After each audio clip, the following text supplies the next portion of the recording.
Obrigado aos irmãos, obrigado ao presbítero Paulo, obrigado a todos que têm cooperado para que a obra de Deus aconteça, né? A obra é feita com a ajuda de todos. A igreja é uma comunidade, todos trabalhando em prol de um mesmo propósito. Hoje nós estamos em Romanos 4. Paulo vai dar continuidade à palavra, né? Nós estudamos Romanos 3. E para que nós possamos entender o Romanos 4, Paulo vai falar, nós vamos relembrar o capítulo 3, verso 24, aonde Paulo vai dizer que somos justificados gratuitamente pela graça de Deus, pela redenção que há em Cristo Jesus. Então, a salvação, Paulo vai explicar, ela agora é pela graça, não é mais pelas obras da lei. E isso está no verso 20: nenhuma carne será justificada diante de Deus pelas obras da lei. E o 24 é pela graça. Aí Paulo vai citar agora no capítulo 4, aonde nós daremos início, ou sequência ao estudo, a justificação de Abraão, né? Foi falado aqui na oferta de Abraão. E ele diz assim no capítulo 4: irmãos, que diremos nós, pois, ter alcançado Abraão, nosso pai, segundo a carne? Se Abraão foi justificado pelas obras, ele tem que se gloriar, mas não diante de Deus. Pois o que diz a palavra de Deus, ou a Escritura? Creu Abraão em Deus, e isso lhe foi imputado como justiça. Então Paulo vai explicar que Abraão foi justificado não pelas obras, mas porque creu. O presbítero Ibson foi muito feliz ao dizer que quando Abraão estava indo para oferecer o próprio filho em sacrifício, ele cria que Deus era poderoso para o ressuscitar dos mortos. E nós também cremos nisso. E isso levou Abraão a tomar a atitude de fazer. É muito fácil você fazer algo quando você crê que Deus pode reverter. Quando você tem essa convicção, é fácil você tomar ação, certo, meu pastor? Se Deus manda o senhor fazer algo que o senhor sabe que ele pode reverter, na mesma hora, é fácil tomar ação. Então Paulo vai explicar, né? O presbítero Ivo foi muito feliz, ele colocou no 4, aquele que faz qualquer obra, não lhe é imputado o galardão segundo a graça, mas segundo a dívida. O que Paulo está fazendo? Vamos lá, eu trabalho para o pastor Marcelo 30 dias, então o pastor Marcelo não vai me dar mais o galardão segundo a graça, porque eu trabalhei para ele, então agora eu gerei uma dívida. O que ele vai me pagar não é graça, é dívida, porque eu fiz algo para ele. Então é isso que Paulo está dizendo: aquele que faz qualquer obra, não lhe é imputado o galardão ou a recompensa segundo a graça, mas segundo a dívida. Eu trabalhei, eu mereço receber. Mas aquele que não pratica o quê? Qualquer obra, né? É o texto do 5 com o 4, para você entender. Mas aquele que não pratica qualquer obra, porém, ele crê naquele que justifica o ímpio, a sua fé é imputada como justiça. Aí ele vai dar um exemplo aqui no 6. Por isso que diz Davi assim: bem-aventurado o homem a quem Deus imputa justiça sem as obras, dizendo: bem-aventurados aqueles cujas maldades são perdoadas e cujos pecados são cobertos. Bem-aventurado o homem a quem Deus, ou o Senhor, não imputa o pecado. Então, voltando no 5, aquele que não pratica qualquer obra, mas crê em Jesus que justifica, a sua fé é imputada como justiça. Aí ele cita a palavra do rei Davi, que, se você quiser anotar na sua Bíblia, está no Salmos 32, verso 1. O que ele está dizendo aqui, Paulo?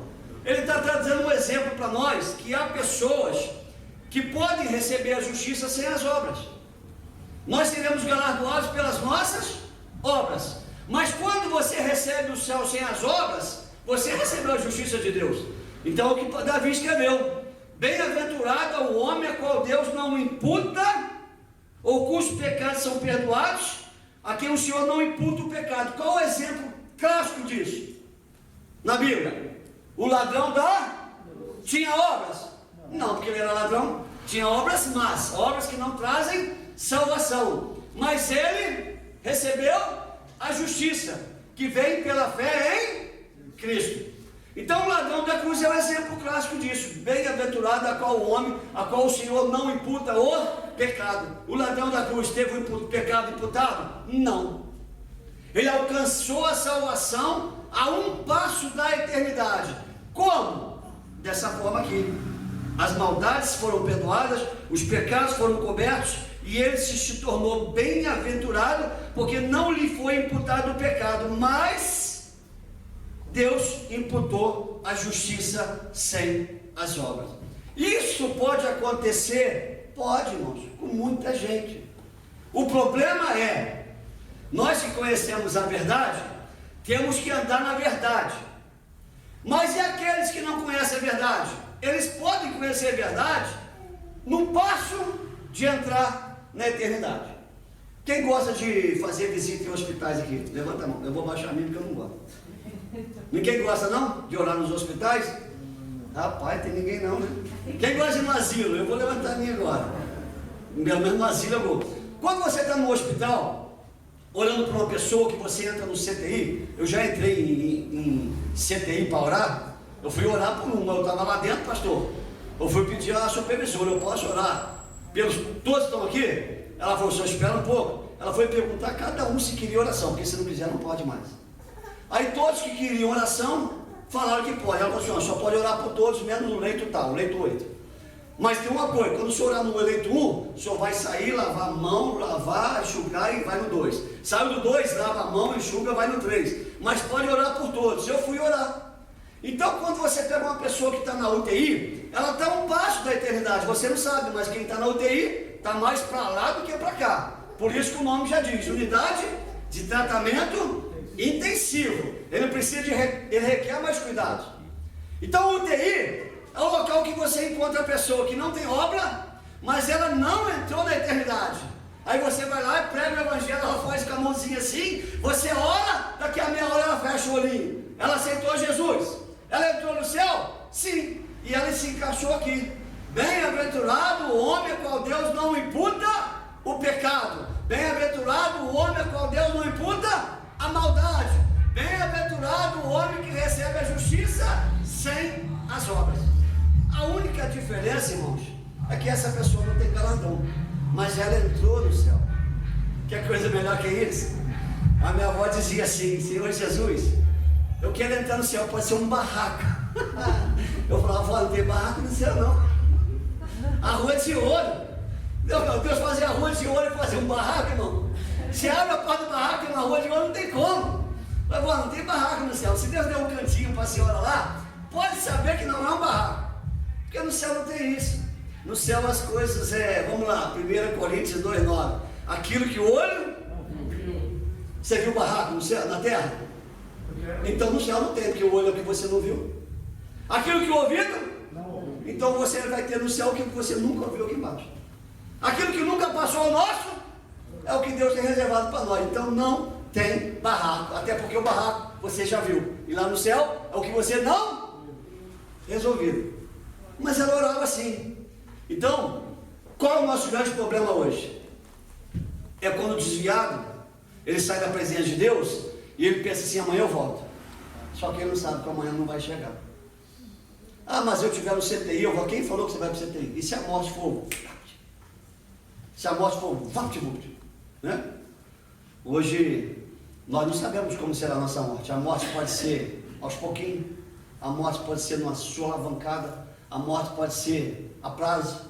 Você vai vegetando, dá tempo de falar, orar, perdoar, pedir perdão, dá tempo de várias coisas. Mas se a morte for num... Você dormiu e não acordou. Eu tenho um primo que a minha tia viajou, deixou ele em casa. Aí minha prima também viajou com a minha tia. E meu primo tomou uns goró e foi deitar. Só que deitou, mas não acordou. Né? Ficou dentro de casa, morto, não tinha ninguém. Passou um dia, passou dois. No terceiro dia o negócio ficou feio, chamaram o bombeiro. Quando arrebentaram a porta, já estava a água chegando lá na cozinha. Então assim, deu tempo? Não deu. Não deu tempo. Então a salvação, irmãos, ela é hoje. Por isso que a salvação nossa, ela é a bênção, mas ela é também um alerta. Porque se nós nos desviarmos, pode ser que não dá mais tempo de se consertar. Paulo está dizendo aqui, bem-aventurado aqueles que passaram por essa situação, mas são poucos os que têm essa oportunidade. São poucos. Tem gente, irmão, que está vegetando na cama, está na UTI, você pode pregar para ele e falar, não quer, ponto final. Né? Então esses aqui realmente são bem-aventurados, ou mais que felizes. No verso 9, Paulo vai dizer, essa bem-aventurança é sobre a circuncisão. Oh, irmão, Paulo vai bater sobre a circuncisão para Romanos, aos Gálatas, todo mundo, porque quando entrou o Evangelho, teve que tirar isso do Israel. Ainda hoje em Israel, o israelita ao 8º dia é circuncidado. Por quê? Porque Jesus não veio para eles. Então eles continuam na lei de Abraão. Então até hoje há necessidade de pregar circuncisão. Por isso que está registrado na Bíblia, no Atos, no Romanos, nós vamos ver em Coríntios, circuncisão, porque o israelita acha que para você ser povo de Deus, você tem que ser circuncidado. Paulo vem e fala, irmão, não há necessidade mais disso, como nós estudamos nos capítulos anteriores. A circuncisão agora é no coração. Então Paulo vai dizer, essa bem-aventurança, ela é sobre a circuncisão ou sobre a incircuncisão? Porque dizemos que a fé foi imputada como justiça a Abraão. E como a fé lhe foi imputada? Estando na circuncisão ou na incircuncisão? Aí Paulo, na circuncisão não, na incircuncisão. O que Paulo está dizendo? Quando Deus chamou Abraão, Abraão era circuncidado? Não. E quando Deus fez um pacto para ele, exigiu a circuncisão. Mas quando ele foi chamado, não era. Então Paulo está explicando aqui, como foi imputada a fé para Abraão? Circuncidado ou não circuncidado? Ele vai dizer, não na circuncisão, mas na incircuncisão. Ou seja, o que Abraão recebeu de Deus era quando ele estava incircuncidado. E por que eu tenho que se circuncidar para entrar no céu? Eu estou amarrando a minha salvação à obra da lei. E pelas obras da lei, nenhuma carne será salva. É graça. Agora é graça, não precisa cumprir o ritual da lei. Nós temos que obedecer a palavra? Temos, mas não é o obedecer a palavra que vai te colocar no céu. É a graça. Só que quando você recebe a graça, automaticamente você obedece a palavra. Porque o próprio Senhor Jesus, ele diz, eu não vim abrogar a lei, mas eu vim cumprir a lei. Então nós cumprimos a lei porque nós recebemos a salvação pela graça. Agora, se eu pôr no meu coração que eu vou obedecer a palavra para entrar no céu, eu já perdi o céu, porque eu não consigo obedecer toda ela. Quando eu falho, não com a palavra, mas com uma lei lá de fora, eu já falei com a palavra. Deus manda a gente ser certo, correto.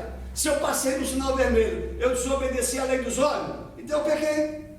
E está aqui, na Bíblia, para no sinal vermelho? Não, mas existe uma lei lá fora que faz eu pecar. E se eu peco contra a lei de fora, contra a lei de dentro, eu sou pecador.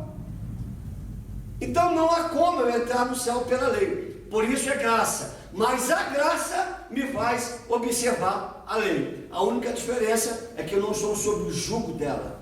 Por quê? Porque se eu errar, o que eu faço? Vou para o joelho e peço a graça. Me perdoa. O que é graça? Favor não? Entendeu a diferença? Eu posso errar? Posso. Não propositalmente. Aí eu vou fazer? Não. Eu errei por uma infelicidade. Peço perdão. Agora, eu não vou errar. Eu vou errar? Não. Aí é diferente. Eu vou ligar para aquela irmã e vou mandar ela plantar a bananeira lá no alto do morro. Você já pecou porque você já premeditou o que vai fazer. Agora, se numa discussão calorosa você manda a irmã plantar coquinho no alto do morro, aí você fala assim, nossa, puxa, fui tão pesado, aí você já vai lá e pede perdão, mas não foi premeditado. Ok? Aí você recebe o perdão que é pela graça. Paulo continua. Então, no verso 11, recebeu Abraão o sinal da circuncisão, que é o selo da justiça e da fé, quando estava na incircuncisão, para que fosse pai de todos os que creem, estando eles também na incircuncisão. Olha o que Paulo explica. Se a gente começar a ler circuncisão, fica tudo doido na cabeça, né? Então vamos devagar. Abraão estava incircunciso, Deus fez uma promessa para ele, e através da promessa, Deus instituiu a circuncisão, mas falou para ele que ele seria pai de nações, pai de multidões. Então Deus já estava falando que ele seria pai de pessoas incircuncisas. Nós somos obrigados a nos circuncidar no Brasil? Não, mas Abraão não é o nosso pai da fé? É o que Deus está falando. Abraão, e seria pai de todos os que creem, estando nós também na incircuncisão, a fim de que também a justiça lhe seja imputada. E fosse pai da circuncisão daqueles que não somente são da circuncisão, mas também daqueles que andam nas pisadas daquela fé de Abraão, nosso pai que tivera na incircuncisão. Resumindo, Abraão é não só pai dos gentios, como é pai também do povo de Israel. Eu não oro assim, mas às vezes eu oro, né? Às vezes a gente vai orar e fala, Deus de Abraão, Deus de Isaac, Deus de Israel, pai de amor, pai de Abraão, né? A gente não ora, por quê? Porque ele é nosso pai também na fé, Abraão, como Isaac e como Israel, nossos pais na fé. Então nós somos incircuncisos? Somos, mas ele é nosso pai. Israel, que é circuncidado, também Abraão é o pai deles na fé. Paulo vai dizer, porque a promessa que havia de ser herdeiro do mundo, Abraão, não foi feita pela lei Abraão a sua posteridade, mas pela justiça da fé.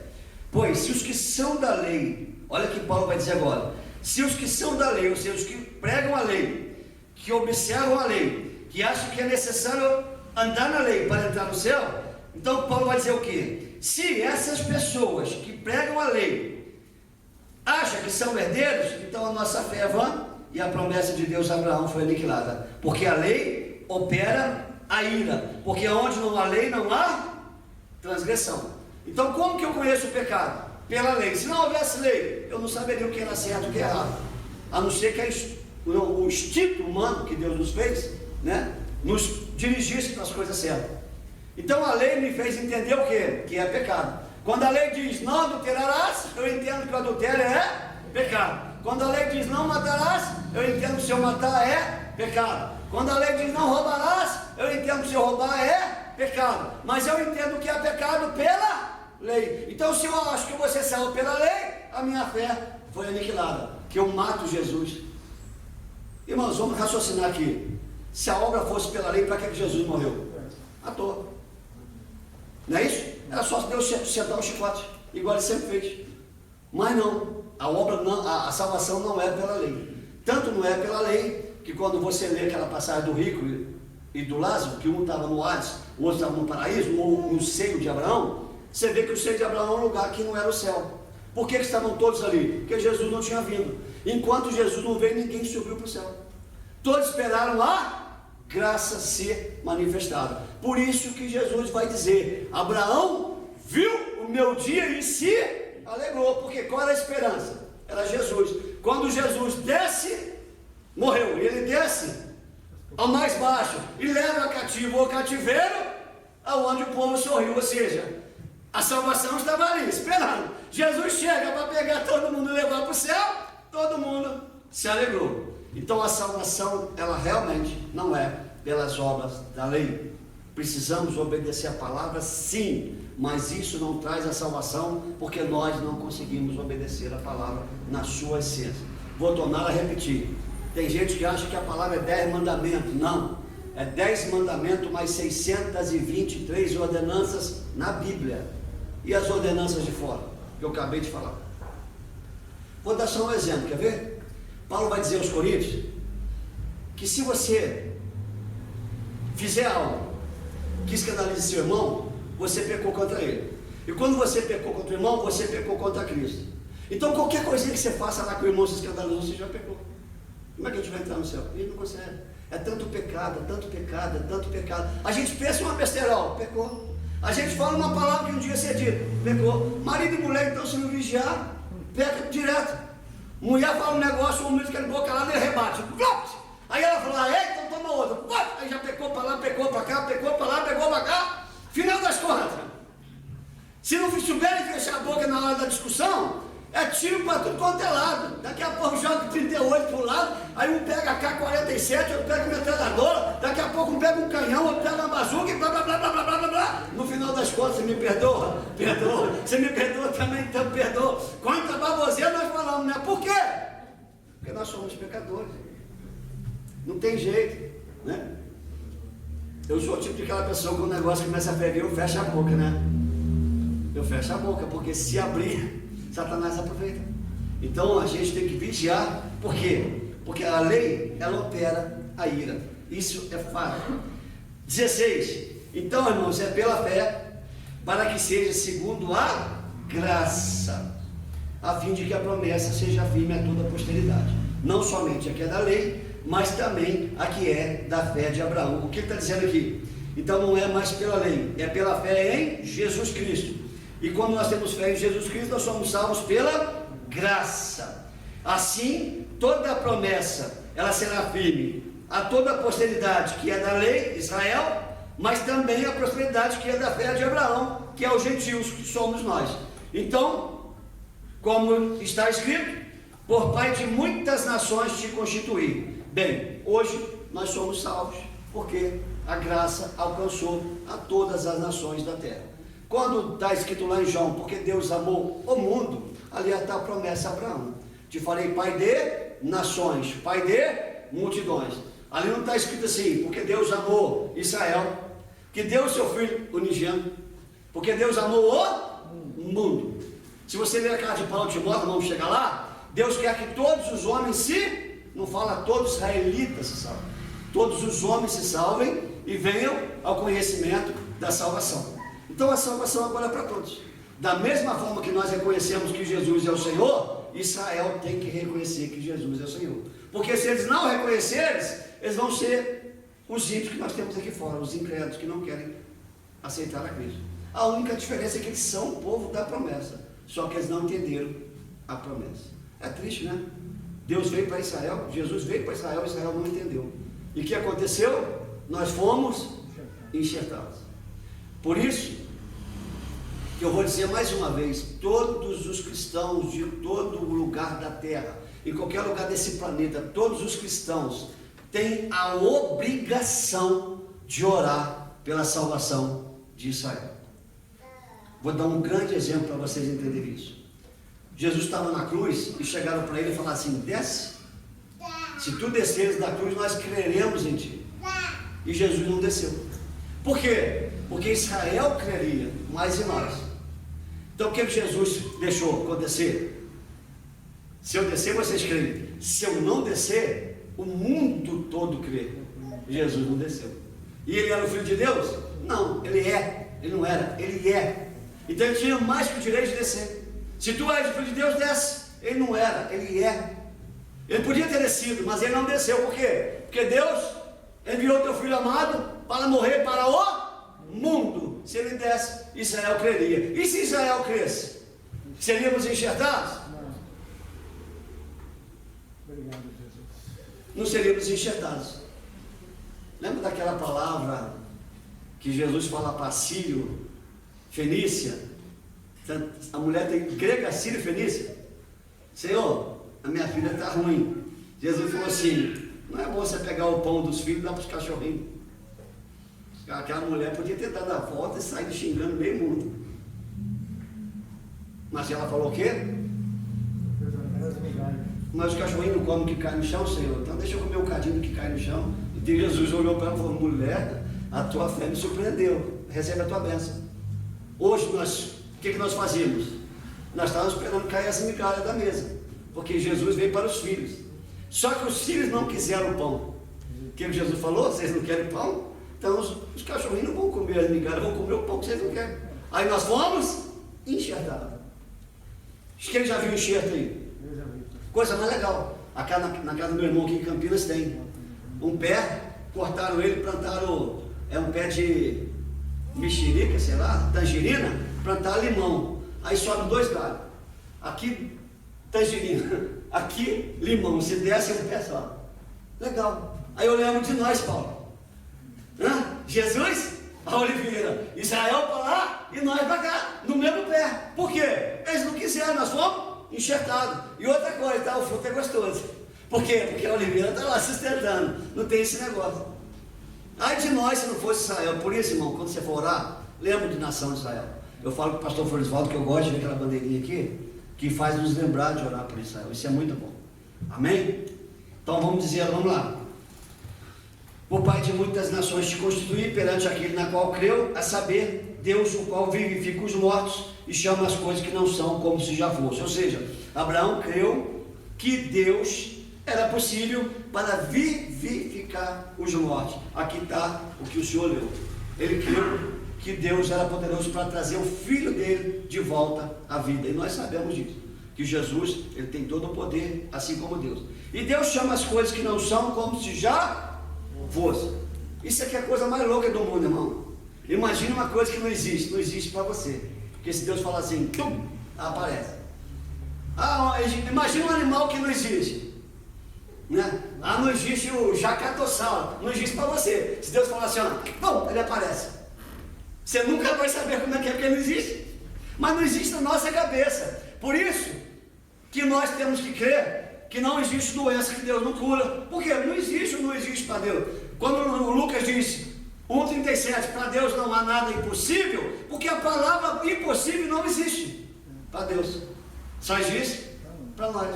O que é impossível para Deus? Se Ele chama a existência aquilo que não existe. Se não existe, passa a existir, como é que existe o impossível? Não existe. Impossível é só para nós. Por isso, quando o médico fala assim, você está com câncer e não tem cura, o médico não sabe de nada. Porque para Deus, Ele chama a cura onde a cura não existe. Você não tem mais jeito para você. Lázaro, tem 4 dias, Senhor. Não tem mais jeito para você que não conhece o Deus. Existe impossibilidade. Irmão, se Lázaro tivesse, se fosse hoje, 2021 anos que Lázaro morreu, né? Não é bem isso aí não, porque o nosso calendário está errado. Dizem que Jesus nasceu 5 anos antes dele mesmo, né? Porque o calendário está errado. 5.782. Isso. Imagina que há 2.000 anos atrás Jesus não viesse hoje e ele quisesse ressuscitar Lázaro. A frase seria a mesma. Lázaro sai para falar, mas Senhor, só tem osso, vamos para Ezequiel 37. Pode ressuscitar esses ossos. Senhor, isso é doideira. Não tem como não. Pode, o Senhor sabe. Então profetiza. Pode vir pele para ele, não sei, mas o Senhor sabe, então profetiza. Pode vir sangue, pele, coração, veia, músculo, artéria, tendão, não sei, mas o Senhor sabe, então profetiza. Lá, aparece. Sai para fora o Lázaro, ia sair nada quebrado. Podia ter um toquinho de osso apenas, ia aparecer tudo isso aí. E o mais legal, né? Vocês sabem porque Jesus chamou Lázaro, né?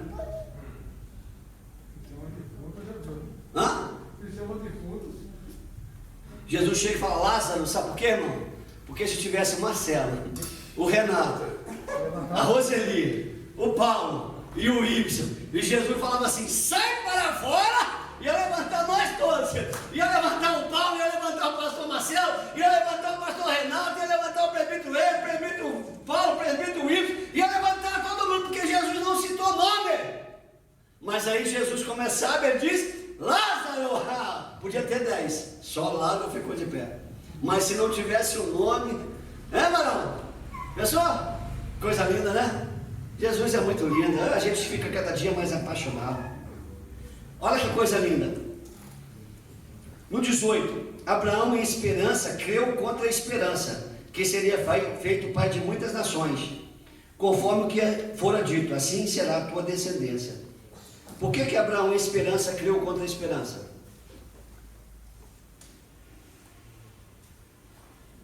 Está escrito aqui a resposta no versículo da frente. Ele não enfraqueceu na sua fé, nem atentou para o seu próprio corpo já amortecido, pois já era de quase 100 anos, nem tampouco para o amortecimento do ventre de Sara. Então o que ele está dizendo? Em esperança, ele creu contra a esperança. A minha mulher está com 99 anos, não engravida. Eu estou com 100, né? Já passei o que tinha de passar, né? A mulher não tem mais útil para engravidar. Quem trabalha no hospital aí, quem trabalha com ciência, quem trabalha com medicina sabe. A mulher depois dos 40 se engravidar já é risco. Sara tinha 99. Abraão olhou para ele e falou, Jesus, misericórdia de mim. Estou com 89. Sara 89 e Abraão 99. Então Abraão olhou para ele e falou assim, eu já dei no couro. Olhou para Sara, não faz mais nada. Mas ele que teve que crer, ou pôr uma esperança naquilo que não tinha mais esperança. Ele teve que crer no corpo dele, que estava morto, e no ventre de Sara, que estava morto. Ou seja, eu tenho que crer naquilo que já está morto. Crer contra a esperança, ou seja, a minha carne, o meu corpo, diz contrário o que Deus disse. Irmãos, a gente tem que aprender muitas coisas com Deus. Rapaz, se Deus falar que esse corpo aqui de 100 anos vai ser pai, ele vai. Mas o médico falar que você nunca mais vai ser pai, porque já tem 100 anos, não existe isso. A voz de Deus, ela está acima de qualquer coisa. Por isso que ele falou, eu tenho que crer naquilo que não é possível crer, simplesmente porque Deus falou. Se Deus falar que vai abrir uma porta aqui agora, você fala, não tem como para você. Ele acabou de falar que vai abrir.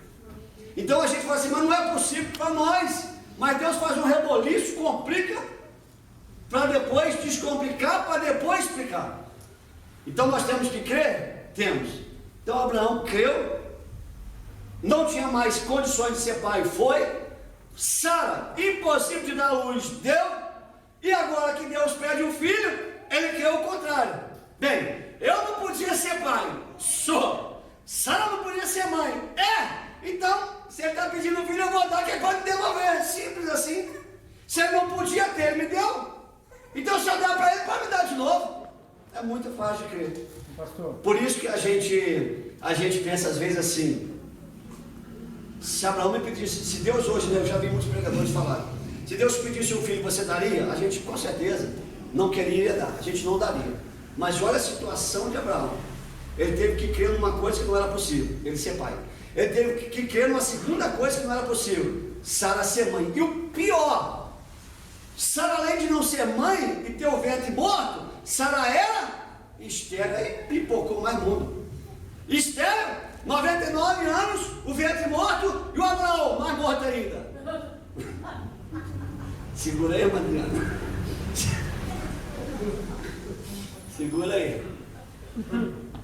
Faz eu rir que não. Aí o que acontece? Ele teve que crer contra isso. Quando Deus pediu o filho, falou assim, bem, se ele me deu tudo que não podia dar, aconteceu tudo que não podia acontecer, eu dou o filho para ele, como devolver para mim de novo? No mesmo dia. Essa é a fé. Fala, meu querido. Esse milagre do senhor aí, esse milagre que o senhor está contando, para nós é um baita de um milagre, né? Com certeza. Mas Deus ainda fez maior ainda. Pode falar. Porque Abraão não foi só pai de Isaac. Fechou. Ele casou com Quetura. Fechou. Fechou. O senhor foi lá. Vamos lá, o pastor Marcelo ficou tão feliz com o milagre aos 99 anos que foi lá e raspou o tacho, né? Depois que Sara faleceu, Abraão casa com Quetura e tem mais filho, rapaz. O milagre foi tão bom que não foi só aos 100 anos, não. Veio aos 110, aos 120 e foi embora. Ou seja, a bênção de Deus, ela realmente enriquece a gente. Deus não tem limite, não. Não. Meu Deus. A bênção de Deus é realmente tremenda. Agora vamos voltar um pouquinho, pastor. Lá em Gênesis 6, por causa do pecado da humanidade, a nossa idade ela foi reduzida a 120 anos. Mas se nós voltarmos antes de Gênesis 6, né, pegarmos o capítulo 4, 5, nós vamos ver que os homens viviam 1000 anos. Matusalém 969, o homem que mais viveu na terra. E Matusalém aos 750 anos era pai. Então eu entendo o seguinte, não havia morte. Eu podia ser pai com 800, com 1000, com 1500, 2000. Quando entrou o pecado em Gênesis 6, Deus deu um limite. Não contenderá mais meu espírito com o homem, eis que seus dias não serão mais que 120 anos. Então eu posso ser pai aos 120 anos? Posso, porque teve pai aos 700, aos 500. Diz a Bíblia que Noé com 500 anos gerou 100 Cã e Javé com 500 anos. E Matusalém? Vai ver a geração de Matusalém. Matusalém com 600, 700 era pai. Então o corpo não tinha o amortecimento, né, que hoje tem. Hoje a gente envelhece rápido. Em 120 anos nós já estamos capendo. Lá naquela época, 900 anos, o cara veio para a guerra. Ou seja, Noé plantou uma vinha com 500 anos e ainda chapou o coco ainda. Tomou um vinho e ficou pelado.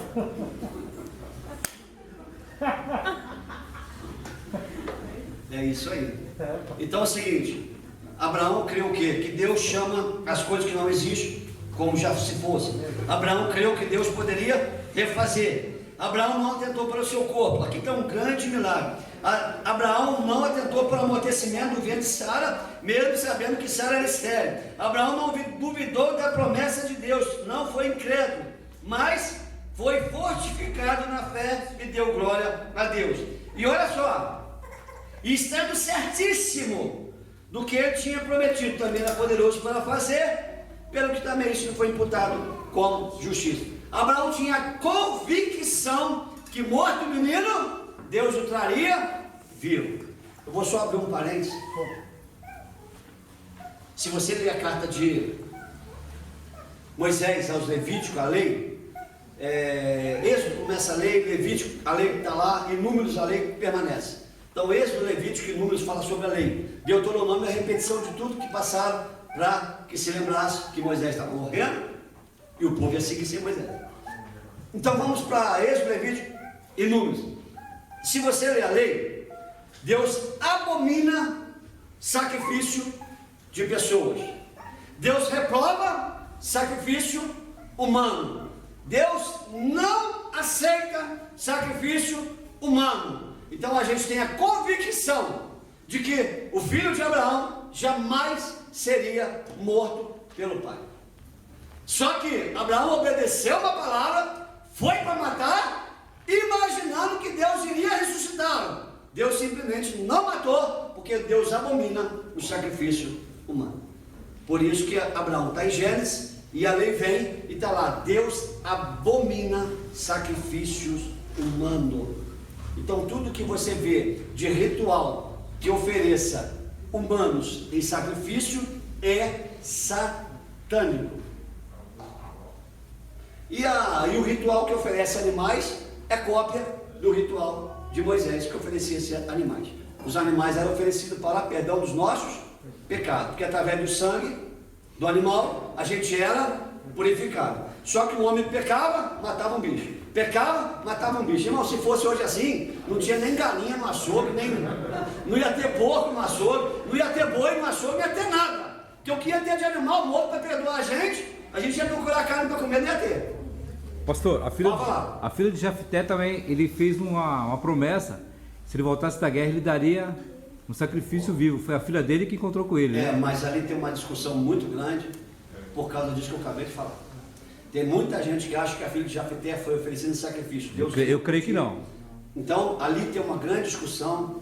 É uma coisa, né? Vamos dizer assim, ali é muito mocotó. Amém? Eu entendi o que você quer dizer, mas ali é muito mocotó. É uma coisa que tem que ser estudada, porque realmente ele falou que a primeira coisa que aparecesse na casa dele, ele ofereceria como sacrifício a Deus. E a filha dele saiu ao encontro dele. Aí alguns acreditam que ela foi oferecida para trabalhar no templo como oferta a Deus, igual Samuel. Ana não ofereceu Samuel? Sim. Samuel não foi oferecido como sacrifício vivo, de ser imolado. Samuel foi oferecido como sacrifício em vida, né? Em vida, para ele se entregar para Cristo, para ele trabalhar em prol do reino, para ele ficar no templo à disposição do profeta. Então, cremos que a filha de Jefté foi a mesma situação. Porque se a Bíblia falasse que ela foi oferecida como sacrifício, e Jefté fez uma proposta, um voto a Deus, Jefté já está em Juízes. Então ele já estaria quebrando a lei. Então a gente não pode crer numa palavra de um homem que faz um voto a Deus e Deus aceita um voto que quebra a própria lei de Deus. Aí Deus é incoerente. Então a gente não pode crer nisso. Então isso aí é mocotó, tá bom? Mocotó, churrasco, é um ensino mais forte, tá bom? Okay. Vamos lá. Mas foi bom você colocar, tá bom? Foi muito bom colocar. Então Abraão criou isso tudo e isso foi imputado como justiça. Então, irmãos, por causa dele, está escrito, né? Que ele fosse tomado em conta, mas também por nós, a quem será tomado em conta. Nós que criamos naquele que dos mortos ressuscitou a Jesus Cristo, nosso Senhor, e o qual por nossos pecados foi entregue e ressuscitou para a nossa justificação. Por isso, irmãos, que quando Abraão creu que Deus poderia trazer de volta o seu filho, Paulo vai dizer aos Tessalonicenses: se nós não cremos na ressurreição, nós somos um turma de pelego. Ele fala assim: vocês não sabem nem o que estão fazendo dentro da igreja. Porque se nós não cremos na ressurreição, nós somos os mais infelizes dos homens. Nós somos pior do que os infiéis. Por quê? Se eu estou servindo a Deus e não creio na ressurreição, para que eu estou servindo? O que Abraão fez? Eu vou matar, mas eu creio que ele ressuscita. Diferente. Se Abraão não cresce, ele não entregaria. E Abraão creu tanto que não matou. Por quê? Porque Deus não ia deixar matar. Porque eu acabei de falar, a própria lei de Deus é contra isso. Né? Tem muita gente que às vezes não entende e acha que, né, realmente ele ia matar e Deus ia, não, se ele matasse, Deus abriria uma brecha para sacrifícios humanos. E se você ler a história de Israel, é uma desgraça. Eles, por não crerem nos profetas, vinha fome, vinha guerra, vinha a cercania em volta da cidade, e ninguém entrava, ninguém saía. Aí começavam a fazer o quê? Ó, Mata seu filho. você mata seu filho hoje, cozinha ele hoje, cozinha seu filho hoje, a gente come ele. Aí amanhã a gente cozinha o meu e come o meu. Olha a desgraça que chegou a Israel. Cozinhar o próprio filho para comer. Isso foi aprovado por Deus? O rei, quando soube disso, que ele fez, rasgou as suas vestes, porque Deus repudia. Irmão, você pode estar passando fome, você não pode matar ninguém, né? Infelizmente, tem uma história aí de um avião que caiu na neve, né? Eu já vi essa história. Hã? Sim, mas é difícil, tá, irmão? É difícil, irmão. É difícil. Você tem um defunto ali, você não tem o que comer, o cara fala assim, a gente tem que comer a carne daquilo ali, senão nós vamos morrer. É difícil. É proteína, né? Essa história Ainda é mais se a carne for tirada do lombo, né, irmão? Aí é proteína, né? Sim, pastor. E ainda tem que comer cru, né? Porque antes você vai fazer fogo. Na neve, hein? Não, fogo acho que até fizeram. Será? Eles Sim. congelavam, pastor. Congelavam. Sim, você pode fazer Congelava. fogo até dentro do avião, separar o cantinho do avião. Tiravam as partes e congelavam e comiam. Foi congelado, foi cru. Congelado. Foi congelado? Congelava. Eles cortavam as partes Bem, macias e congelavam. mas o fato é o seguinte, Deus repudia tais atos, ok? Deus repudia. Então a gente tem que entender que o que fez Abraão ser justificado não foi o ato em si, mas a obediência em si. Porque Deus não ia deixar cumprir o ato. Ponto final. Acredita nisso. Deus não ia deixar cumprir o ato, porque a própria lei de Deus revoga. Amém? Aí vamos lá, capítulo 5. Sendo, pois, justificado pela fé, então nós sabemos que é pela fé, temos paz com Deus por Jesus Cristo, pelo qual também temos entrado pela fé, a esta graça, no qual estamos firmes, e nos gloriamos na esperança da glória de Deus. Ou seja, a fé faz a gente ter paz com Deus através de Jesus Cristo. Então, pela fé, nós alcançamos essa graça. E não somente isso, mas também nos... Irmão, Paulo é meio doido, Paulo tem muita experiência com Deus. Paulo, realmente, ele está acima de muita gente, de muitas coisas. Paulo foi uma pessoa, parece que Deus pôs um dedo na cabeça dele e falou assim, tum, você é diferente de todo mundo. Porque Paulo era doido, muito doido. Paulo vivia cada coisa, apanhava, chicoteava, fugia, no cesto, chicotado, mais chicotada, varada, apedrejado, preso. Aí depois ele fala assim, por isso, irmãos, nós somos felizes quando somos atribulados. Eu falei, meu Deus, o negócio está complicado aqui. Vamos ficar felizes quando estivermos na tribulação. Eu falei, meu Deus.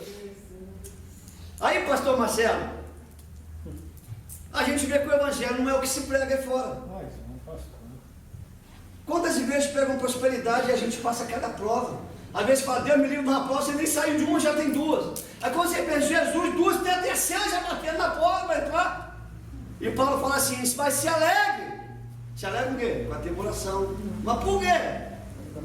Porque ela produz paciência. É? Então quando o negócio estiver ruim para mim ficar alegre, eu falo, meu Deus, não consigo não.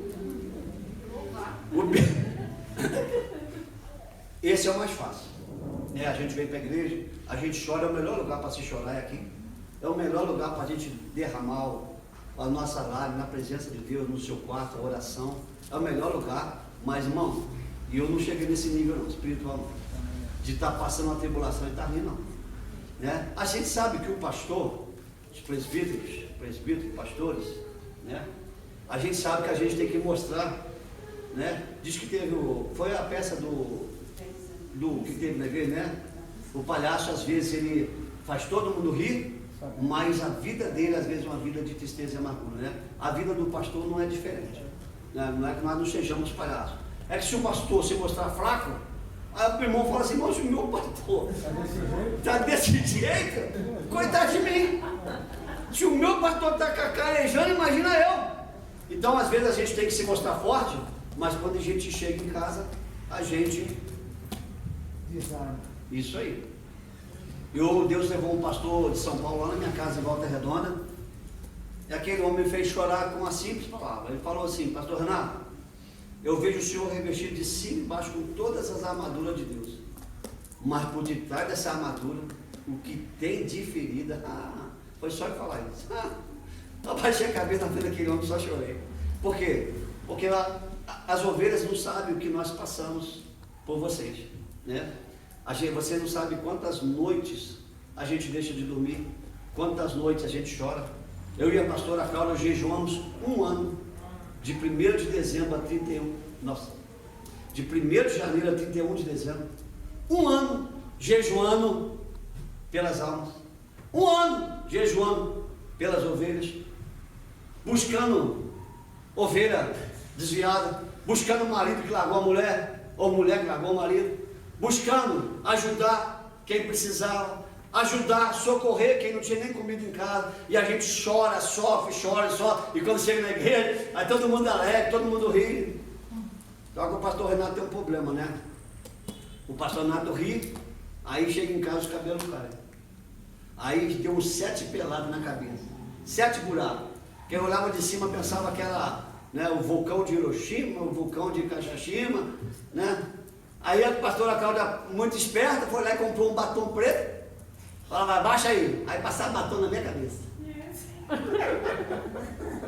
Aí eu olhava assim, ninguém via. Quem chegava perto, mas Jesus. Aquelas peladas, tudo pintado de batom, para ninguém ver de longe. Aí todo dia eu passava batom para a igreja, ficou mais linda. Todo dia. Vai eu para a igreja. Por quê? Amor às almas. Porque a gente realmente chora, sofre. Isso é quando a gente ama a obra, tá, irmãos? Porque quando não ama, o negócio é o seguinte: quando não ama, é dízimo, oferta, envelope do amor, envelope vermelho, envelope da construção, envelope da... e por aí vai. Aí o bolso está bonito, não precisa chorar não. Então vamos lá. Paciência, a paciência vai à experiência. A experiência eu concordo, que eu já passei tanta aprovação que tem experiência. A experiência leva à esperança, e a esperança não traz confusão, porque o amor de Deus está derramado em nosso coração pelo Espírito Santo que nos foi dado. Eu ouvi uma irmã pregar uma vez, ela até faleceu, sobre o amor de Deus está derramado em nosso coração. Olha só, irmãos, você está escrevendo num papel com uma caneta bem legível, bem devagarzinho para não borrar, e aquela caneta está ali. Aí você está escrevendo, sai o biquinho da caneta e vaza a tinta. Derramou. Faz o quê? Borra tudo, né? Ele explica que o amor de Deus está derramado. Ou seja, enquanto você acha que Deus está jogando uma gotinha do amor dele sobre a nossa vida, entornou. É a mesma coisa, né? Deu jogar uma gotinha d'água nessa planta, aí alguém vai e tudo torna tudo. Assim que aconteceu. O amor de Deus derramou. Ou seja, tornou sobre nós.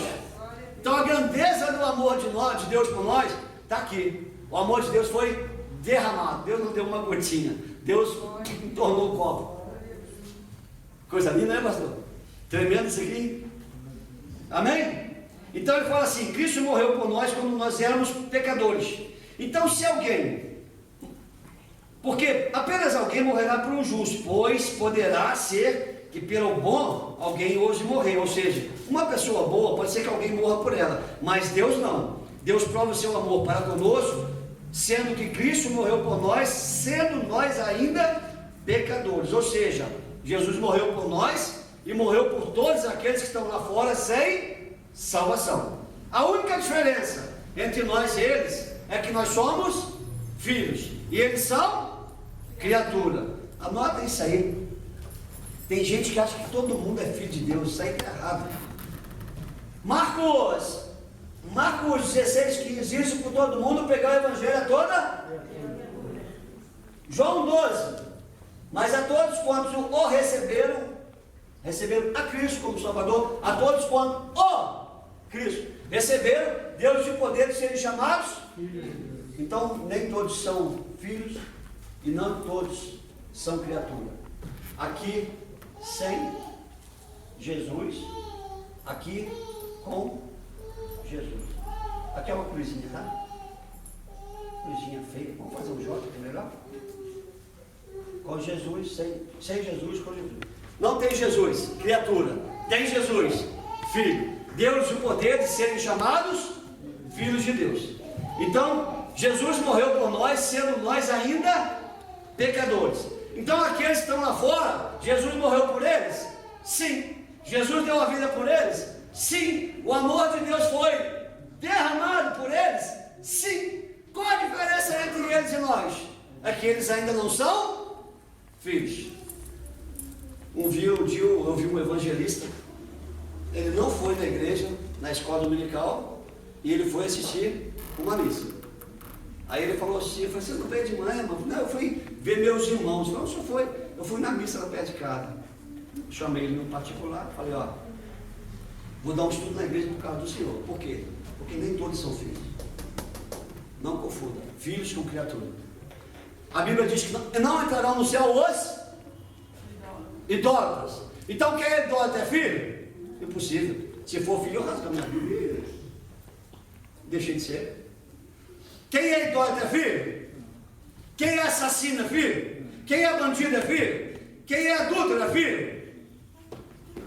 Então uma coisa é ser filho. A todos quanto o receberam Jesus como Senhor.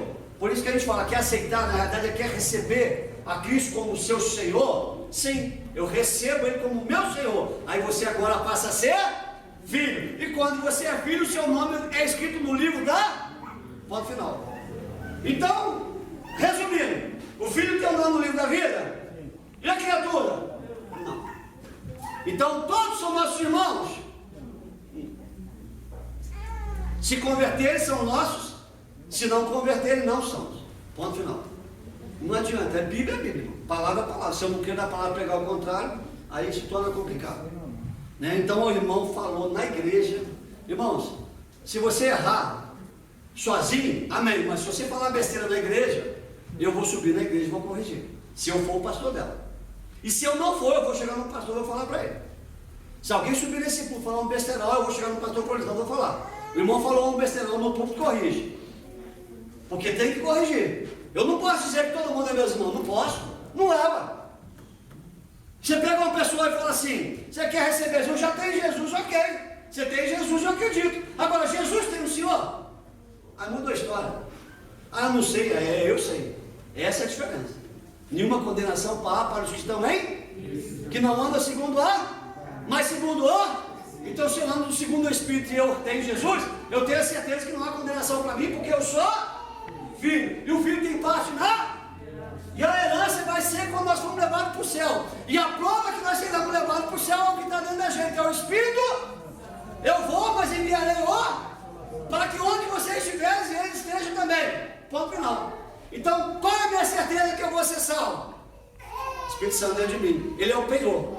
Ok? Quando você vai pegar um empréstimo no banco, o que você faz? Penhora. Você quer 100 mil, você penhora uma joia de 200. Se você não devolver os 100, perdeu 200. Aí quando você devolve os 100, te devolve a... Então Jesus fala, fica tranquilo, eu vou pôr o Espírito Santo aí, para vocês saberem que eu vou voltar para buscar vocês. Mas vai buscar quem? Amém, irmãos? Então Jesus prova o seu amor para conosco, Deus, em que Cristo morreu por nós quando éramos pecadores. Então, logo mais agora, se que já estamos justificados pelo sangue, seremos por ele salvos da ira. Então Paulo está dizendo assim, se quando você era ímpio, Deus morreu, enviou Jesus para morrer por você e derramou amor por você, imagina agora você sendo filho, você não vai passar pela ira. Por isso que nós não passaremos pelo trono branco de Deus, porque o trono branco de Deus é para juízo.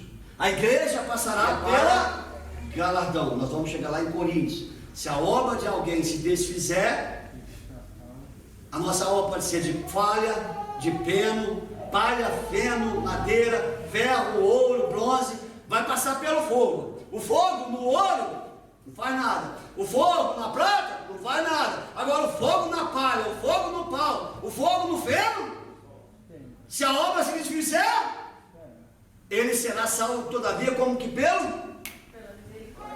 Fechou. Aí volta aqui, dona Luana. Aí volta aqui, ó.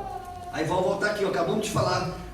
A sua fé lhe foi imputada por justiça. E Davi diz: bem-aventurado o homem a qual Deus perdoa as maldades, perdoa os pecados. Bem-aventurado o homem a qual Deus não imputa o pecado. A sua obra queimou, mas você só foi salvo como que pelo Cristo. É aquele que era lá na hora da morte, chegou avisando. Pastor Marcelo falou: meu filho, faz uma reflexão, aceita Jesus, recebe ele, eu quero. Recebe, Pai, abençoa eles, que a mão dele fala obrigado, e morreu. Pum. No trono branco, queimou a obra, queimou, mas foi salvo pelo fogo. O que é o fogo? Pastor Marcelo passou na hora dele pisar na eternidade. Ele ia pisar, o pastor Marcelo, pera aí, que é Jesus que quer, então entra, entrou. Glória a Deus. Por isso que visitar as UTIs é uma coisa muito séria. O cara pode estar na hora de estar lá dando, ele vai dar o passo, a hora que ele chegou. Segura, perna, calma. É muito importante. É muito importante. Muito importante.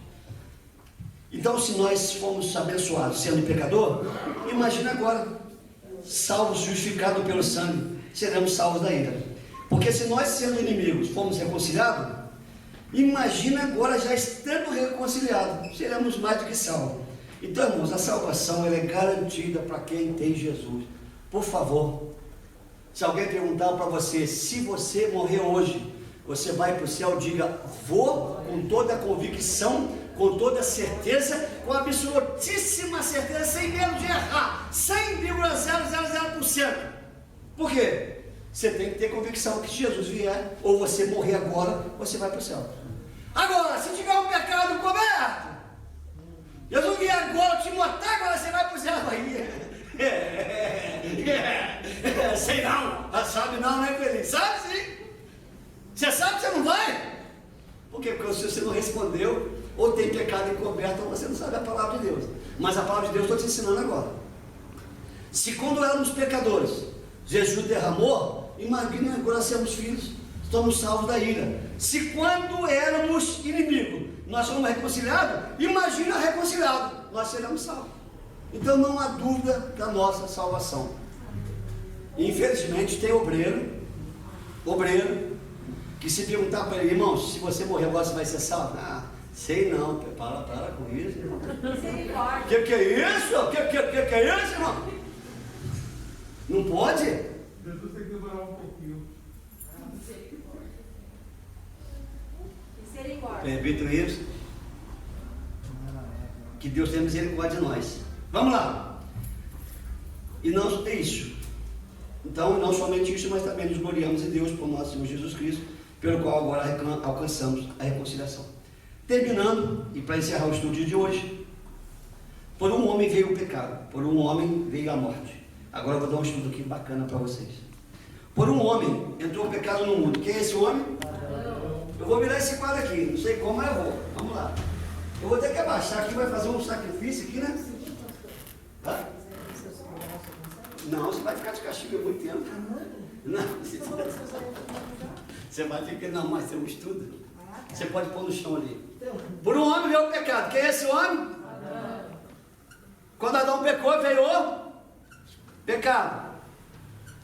Eu estou conversando com o irmão Gilson, ver se a gente consegue um pedestal para deixar esse quadro nessa altura, na posição que a irmã Roseli está segurando. Fica muito mais fácil para as pessoas verem, para mim ver. E pelo pecado veio a... Está escrito na Bíblia aí, irmão, só ler. Eu estou escrevendo de vermelho porque é só coisa ruim, tá? Pode colocar no chão, irmão, Roseli. Senão você vai ficar de raiva de mim. Aí vai ficar 3 dias sem conversar com o pastor. Vamos lá. Por um homem entrou, e pelo pecado entrou, e a morte passou a todos os. Então vamos lá. Aqui era um homem. Era não é, né? Adãozinho, né? Tadinho. Magrinho, só comia cereal, fruto. Né? Por um homem veio o pecado. O pecado veio a morte passou a todos os homens. Ok? A morte passou a todos os homens. Certo? Todos morrem agora. Então vamos lá. Porque até a lei estava o pecado no mundo, mas o pecado não é imputado não havendo lei. Ou seja, se Deus colocasse Adão e Eva no paraíso e falasse, coma de tudo, tem pecado? Então não havia lei, não havia? Só que Deus deu uma lei. No entanto, a morte reinou desde Adão até Moisés, até sobre aqueles que não pecaram, a semelhança da transgressão de Adão, o qual é a figura daquele que havia de vir. Mas não é assim o dom gratuito como ofensa, porque se pela ofensa de um morreram muitos, muito mais a graça de Deus e o dom da graça, que é de um só homem, Jesus Cristo, abundou sobre o mundo. Então aqui eu vou explicar uma coisa que muita gente não entende. A pessoa fala assim, você explica que tem que receber Jesus, está salvo, não tem que fazer nada. O cara é maconheiro, bandido. Vamos pegar um bandidão do Brasil aí que está preso. Marcos. Eu ia falar o outro aqui antes dele, o carequinho lá, o Benamar. Benamar, se ele aceitar Jesus, ele está salvo? Sim, senhor. O que ele fez, ele vai pagar, já está pagando em vida o que ele fez. Mas se ele receber a Cristo como Salvador hoje, morrer amanhã, vai ser salvo? Vai ser salvo. Então, a salvação é da mesma maneira que o pecado. Por um homem, entrou o pecado. Pelo pecado, entrou a morte. E a morte passou a... Então, por um homem. É Jesus, mas eu não sei fazer bonitinho não, tá, irmão? Pô, mas Jesus está igual a Adão, mas o pastor Renan está dizendo. Por um homem que é Jesus, veio a... Ou podemos colocar salvação, podemos colocar a reconciliação, podemos colocar a justificação, que o sangue nos justifica, a justificação. Então, através de Jesus veio, e isso trouxe o quê? Vida. Muito bem, vocês estão fera. E isso trouxe a vida. Eu sou o caminho, eu sou a... E a vida passou a... Simples. Da mesma forma que o pecado ferrou todo mundo, a bênção de Jesus Cristo veio a todo mundo. Por isso que não é necessário eu subir mais a igreja da Penha, 365 degraus de joelho. Por isso que não é necessário eu fazer uma caminhada daqui lá não sei aonde, como penitência. Não há mais. Através desse homem chamado Jesus Cristo, eu alcancei toda a graça. Através do Adão, eu alcancei a desgraça. Então ele vai dizer, por um homem, Adão, entrou o pecado no mundo, e pelo pecado entrou a morte, e a morte passou a todos os homens. Por um homem veio a graça de Deus, o dom da graça de um só homem, e abundou sobre todo mundo. E não foi assim o dom como ofensa, porque por um só que pecou, veio o juízo de uma só ofensa, para a condenação. Mas o dom gratuito veio de muitas ofensas para justificação. Olha o que Paulo está dizendo. Adão cometeu um pecado. Isso trouxe condenação de todos. Jesus Cristo carregou todos os pecados para trazer vida. Então, Adão cometeu uma ofensa. Jesus carregou todas as ofensas do mundo inteiro. Olha a diferença da graça. Uma ofensa matou todos os homens. E a desgraça de todos os homens trouxe a vida através de um homem. É isso que Paulo está explicando. Veio pela justificação. Então, se pela ofensa de um a morte reinou, muito mais o que recebe a abundância da graça e o dom da justiça reinarão por Cristo Jesus. Pois assim como por uma só ofensa veio o juízo sobre todos os homens para a condenação, assim também por um só ato de justiça veio a graça sobre todos os homens para justificação. Agora, deixa eu te fazer uma pergunta. Uma criança, qual a criança menor que tem aqui hoje? Cadê? É aquela que está dormindo igual do irmão? Tem criança aí? Quantos anos tem essa menininha, amada? 5 anos, é a menor criança hoje? Cadê? Nem tem, debaixo da cadeira. Eu estou procurando, está debaixo da cadeira. Quantos aninhos? Tem uma que é amamentando. Tem uma amamentando? Então vamos pegar 6 meses. Aquela criança está amamentando 6 meses, ela é pecadora? Sim, senhor. Ela é pecadora. Com certeza. Ela morre. Se ela morre, ela é? Ela morre. Então ela é pecadora. Sim. A criança que nasceu ontem, hoje, tem uma hora, ela é pecadora? Sim. Ela já nasce pecadora. Ela não é consciente. Ela é inocente. Ela não sabe discernir o que é certo, o que é errado. Ela não sabe o que é mão direita, o que é mão esquerda. Ela não sabe o que é céu, o que é inferno. Ela não sabe o que é luz, o que é trevas. Mas ela é pecadora? Sim. Por quê? Ela pode morrer 2 horas depois. E por que ela morre? Porque a morte, o pecado de Adão gerou a morte passou para, e todos se tornaram. Então, se a criança de 1 hora morre, ela é pecadora. Já vi muita gente dizer que a criança é pura, inocente. Ok, pura, ok, inocente, ok, mas e pecadora? Não é? É sim, senhor. Uma criança já é pecadora. Você quer uma prova disso? Deixa ela adquirir um pouquinho de entendimento. 2 anos. Se ela vê uma criança com pirulito, ela já vai lá e mete a mão no focinho da outra, já toma pirulito. Como é que ela sabe disso? Ela está roubando. Quem ensinou para ela que não deve roubar? A natureza. Natureza? Humana. Fechou. Natureza humana? Pecaminosa. Pecaminosa. Fechou. Natureza pecaminosa. Significa que eu tenho no meu corpo DNA de... Eita, pai, eu vou chegar no céu, eu vou dar uma conversa com o papai Adão. Mas papai Adão, passamos as penúrias lá na terra, sofrimento, IPTU, IPVA, ITBIM, BIS, CONFINS e tudo que desgraça que tem por causa do Senhor. Era tudo de graça. Maçã estava caro, o tomate estava 9 quanto quilo, o quiabo 12, o pepino 22. Contra filé 50 pau. 50 quanto filé por causa do Senhor.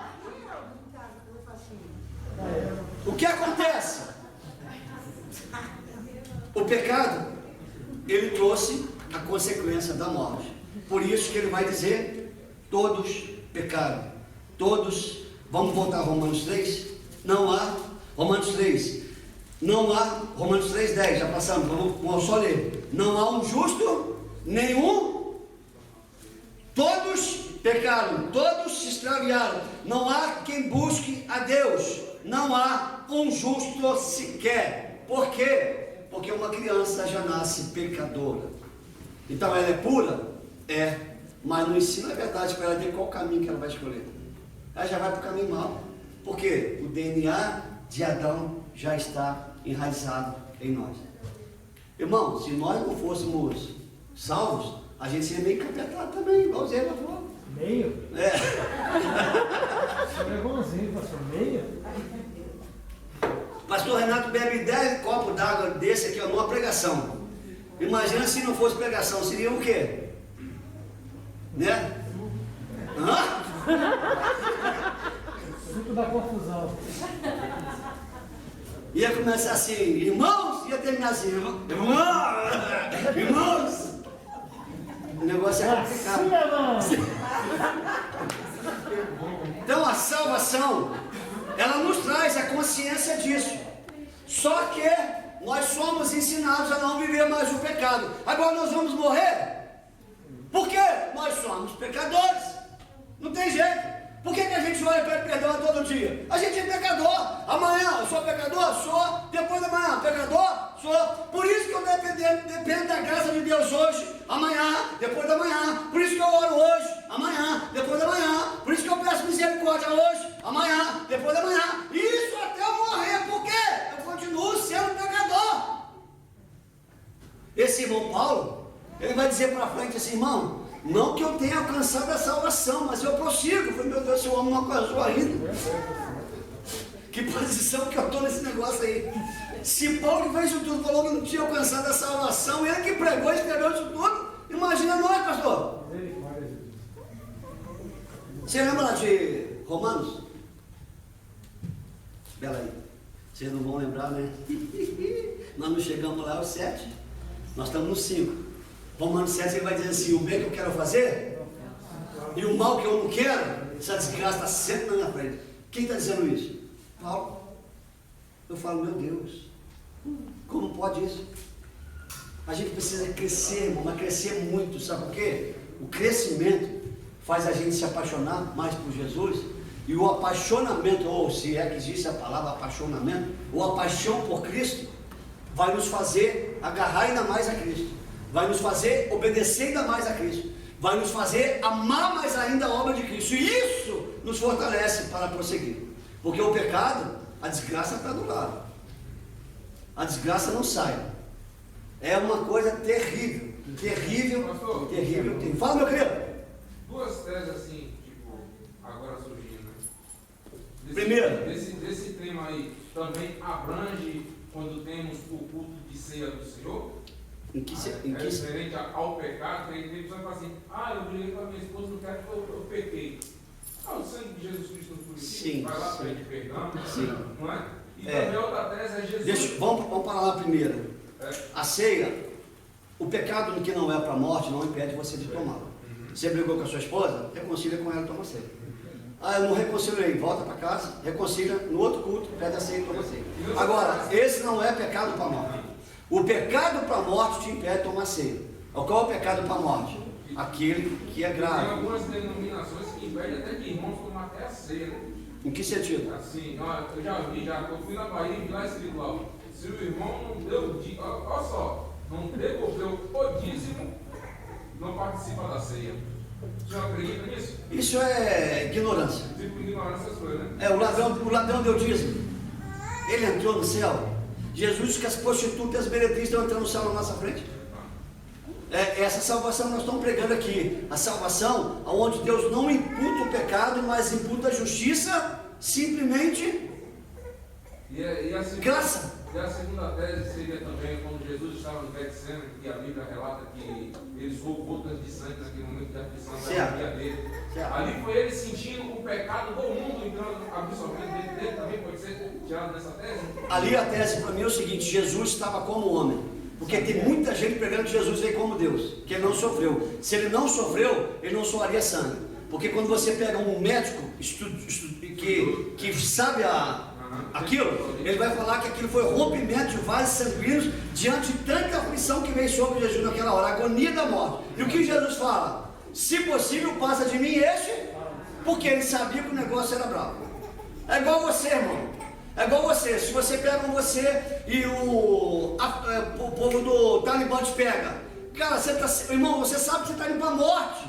Aquela hora o coração já não bate mais normal, um joelho, o cara pôs a carvão na minha cabeça, irmão.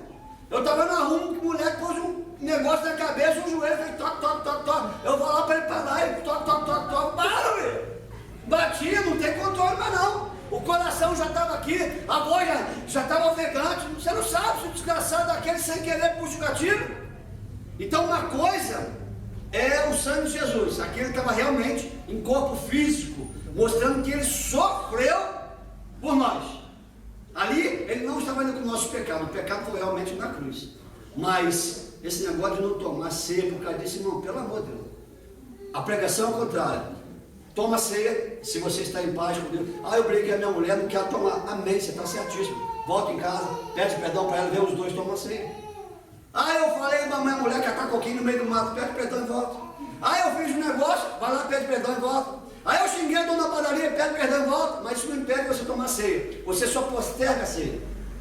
Nesse Jesus fala, quando tu seres a oferta no altar e lembrares que pecou contra o teu irmão, não dê a oferta. Volta, conserta com o teu irmão, depois traz a oferta. É a mesma coisa a ceia. Agora, se é pecado grave, aí cuidado para não tomar ceia. Por causa disso, há entre vós fracos, doentes e muitos que, por quê? Tomaram a ceia indignamente. Obrigado pela palavra. É isso mesmo. Indignamente. O que é indignamente? É pecado que é para a morte. É pecado sério. Vou dar um exemplo. Eu conheci um pregador, como era uma bênção para pregar, mas ele tinha uma mulher em cada cidade que ele pregava. Isso aqui não traz santidade, não. Nem o paletó que eu vi. Simplesmente eu me apresento bem. Agora, a minha vida espiritual, vocês não sabem, Deus sabe. Só que vocês não sabem, mas eu tenho que saber que eu estou subindo num lugar que deve ser Reverenciai. Reverenciai. E Deus fala o quê? Jeremias, ai daquele que fizer a minha obra fraudulentamente. Ai dele. Às vezes o cara está aqui todo gostosão, ninguém sabe, bam, bam, bam, feliz. Você vai morrer ali, você vai descer direto para o inferno. Aí no teu nome, expulsei. No teu nome, preguei. No teu nome, Mateus 7, Jesus fala o quê? Não te conheço, nunca te vi. E quem expulsa demônio? É o filho ou é a criatura? Quem vai pelos infernos, Jesus cura? É o filho ou é o inferno?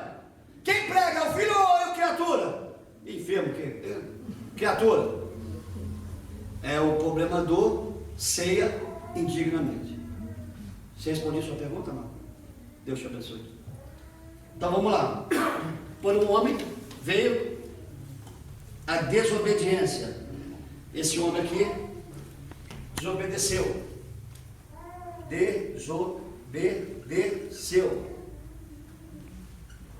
Esse homem de baixo aqui, o que ele fez? Foi obediente até a morte dele. Então esse homem obedeceu. Olha a diferença.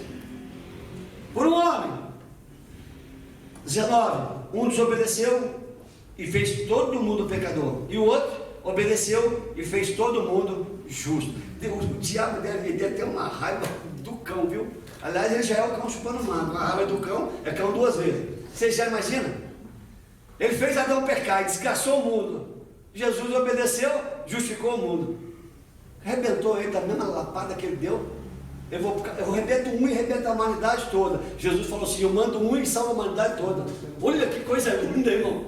Olha que coisa maravilhosa. Através de um desgraçou o mundo. Através de um reconciliou o mundo. Eu vou, caramba, eu pensei que eu tinha arrebentado o mundo, bastou só um para normalizar.